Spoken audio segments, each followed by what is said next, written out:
매주 금요일은 시장을 조금 더 넓게 보고 전략 정비해보는 시간으로 한 주를 마무리해보고 있습니다. 오늘 이 시간은요, 우리은행 투자상품전략부 박석현 부부장과 이야기 나눠보겠습니다. 어서 오세요. 예, 안녕하십니까.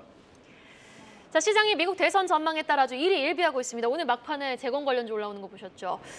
이번 주는 트럼프 당선 가능성이 높다는 소식에 국채 금리, 환율까지 요동쳤고요. 증시는 영 힘을 쓰지 못했는데 당분간 미 대선 전까지는 이런 변동성 장세가 좀 지속될 것이라고 보시는지, 트럼프 당선 확률이 좀 높아질수록 우리 시장엔 좀 부담이 될 수밖에 없는 건지 궁금합니다.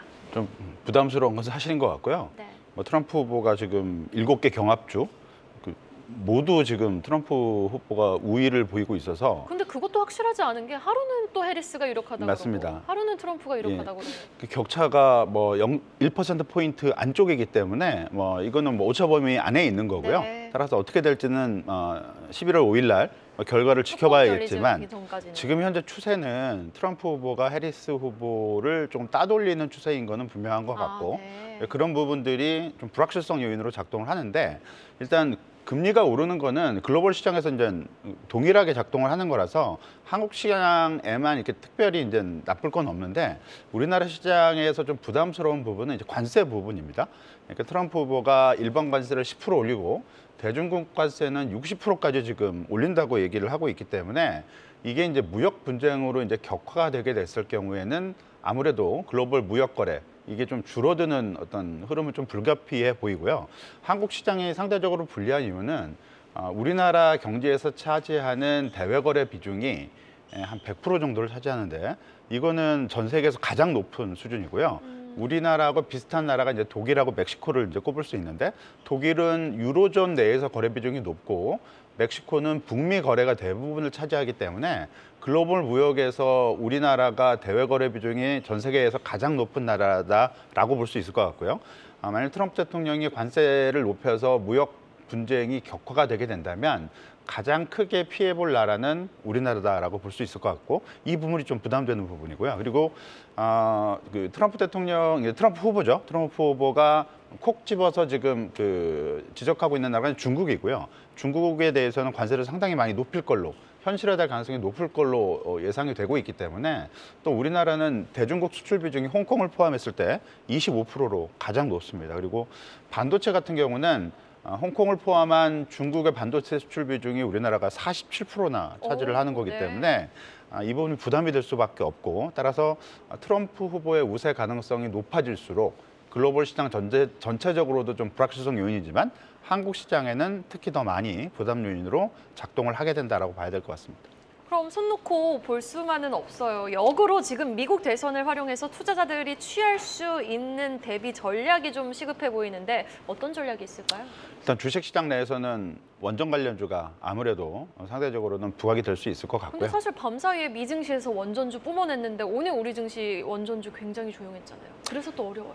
일단 왔다 갔다 하는 부분은 있는 것 같습니다. 해리스 트레이드인지 트럼프 트레이드인지 어느 쪽으로 갈지는 좀 지켜봐야겠지만, 지금 트럼프 후보가 조금 더 우세를 보이고 있다라는 부분은 아무래도 트럼프 트레이드 쪽으로 초점을 맞춰서 봐야 될 수밖에 없을 것 같고요.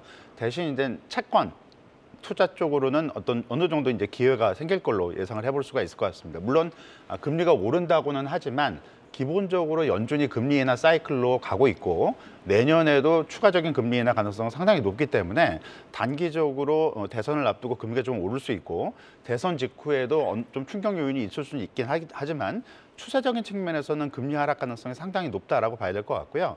지금 미국 정책금리 밴드 상단이 5%이기 때문에 올해 추가적으로 50bp 인하가 예상이 되고요. 내년도에 100bp 인하가 추가적으로 예상이 되기 때문에, 지금 미국 국채금리 10년물이 4.2%라면 내년도 예상되는 정책금리 레벨 수준을 감안을 했을 때 국채금리는 한 3.5% 정도까지 내려갈 수 있다라고 볼 수 있을 것 같고요. 이렇게 봤을 때는 어느 정도는 금리 하락폭이 그렇게 큰 폭은 아니더라도 현재 레벨보다는 10년물 국채금리가 내려갈 가능성은 상당히 높기 때문에, 금리가 대선을 앞두고 오른다면 채권 투자 측면에서는 분명히 메리트가 좀 생긴다라고 볼 수 있을 것 같습니다. 네, 알겠습니다. 채권 투자에 좀 어느 정도 관심이 필요하다라고 말씀을 해주셨습니다. 자, 이번 한 주 진짜 실적 발표만 우리가 이제 보고 있었는데 변동성이 매우 컸거든요. 근데 특징적인 것이 결국 주가는 주인을 따라가는 개와 같다는 격언을 다시 한번 실감할 수 있을 정도로 HBM을 업었던 종목들은 일제히 또 강세를 보였단 말이죠. 지금 SK하이닉스 사상 첫 영업이익 7조 돌파하면서 주가 상승세 이어가고 있는데 실적 발표가 이어지고 있는데 실적 개선, 주가 상승, 이제 SK하이닉스 후발주자로 좀 기대해 볼 만한 업종은 어디에 있을까요? 일단 뭐 코스피 전체적으로는 이익 전망치가 그렇게 좋진 못해요. 그래서 일단 이익 모멘텀에 기반한 주가 상승이 이루어지기는 그렇게 좀 쉽지는 않은 국면인 것 같고, 다만 업종별로 봤을 때 상대적으로 개선이 되는 업종을 이제 볼 수가 있는데 2025년도 내년도 실적이 지금 주가한테는 영향력이 좀 크기 때문에 내년도 실적 전망 변화를 좀 봐야 될 것 같고요.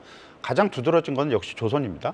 조선 같은 경우는 내년도 실적 전망이 완만히 상향 조정이 좀 지속이 되고 있고, 조선주에 대한 관심은 뭐 이어질 수 있다라고 볼 수 있을 것 같고요. 수출주 안에서는 조선주를 빼면 다른 종목들은 그렇게 썩 좋지는 못하고요. 내수주 쪽에서는 증권주, 그리고 일부 게임 테마, 이쪽이 이익 전망치가 상대적으로 좀 좋은 쪽에 있다라고 볼 수 있을 것 같고요. 이익 전망하고 무관하게 이 배당주는 계속 관심을 가질 필요성이 있을 것 같습니다. 아무래도 지금 이익 전망치를 고려한, 이익 모멘텀을 고려한 주가 플레이가 좀 어렵기 때문에 배당주에 대한 관심이 연말로 가면서 높아질 수밖에 없을 것 같고요. 그리고 뭐 LG전자나 최근 몇몇 종목들 사례에서 보시듯이 밸류업에 올라타면 주가가 상당 부분 빠르게 움직이는 어떤 성향을 갖고 있기 때문에 배당주 플러스 밸류업 이런 쪽에는 연말까지는 계속 관심이 좀 필요하지 않을까라고 볼 수 있을 것 같습니다. 자, 그럼 2차 전지 관련주 전략도 한번 들어보도록 하겠습니다. 지금 미국이 오늘 IRA 생산세 공제 세부 내용을 좀 확정함에 따라서 관련한 2차 전지 관련주, 사실 테슬라의 폭등에도 우리 국내 2차 전지 관련주 너무 조용했거든요. 어떤 데이터를 좀 확인하고 반등의 시그널을 잡아볼 수 있을지 어떻게 가져가야 돼요, 전략? 테슬라 CEO께서 지금 트럼프 지지를 선언하긴 했지만 이 배터리 관련주는 기본적으로 트럼프 트레이드에서는 불리한 거는 어쩔 수가 없습니다. 그러니까 네. 트럼프 대통령이 거의 확언하듯이 보조금 관련 이런 정책들을 다 원점으로 돌리겠다라고 얘기를 하고 있기 때문에 이런 거에서 좀 자유로울 수는 없을 것 같고요. 물론 최근에 어떤 흐름하고 달리 미국 대선에서 실제로는 해리스 후보가 당선이 됐을 경우에는 배터리 관련주의 급반등 충분히 예상을 해볼 수가 있는데 이게 아직 불확실하기 때문에 선제적으로 접근하기 좀 어려울 것 같고요. 그리고 이제 기본적인 어떤 측면에서 봤을 때 전기차로의 전환 속도가 느려지는 것은 분명한 것 같아요. 그러니까 트럼프 후보가 대통령으로 됐을 경우에는 이런 어떤 현상이 더 이제 세질 거고요. 해리스 후보가 당선이 된다 하더라도 이 전기차로의 전환 속도가 늦춰지는 거는 좀 피하기 좀 어려운 상황인 것 같고, 이 과정 속에서 배터리 관련 주들에 대한 내년도 이익 전망치가 여전히 지금까지도 하향 조정이 되고 있는 상황이기 때문에 기본적으로는 배터리 관련주에 대해서 긍정적으로 접근하기는 조금 어려울 것 같고요. 모멘텀 측면에서 접근을 하는 게 조금 맞지 않을까라고 볼 수 있을 것 같습니다. 네, 알겠습니다.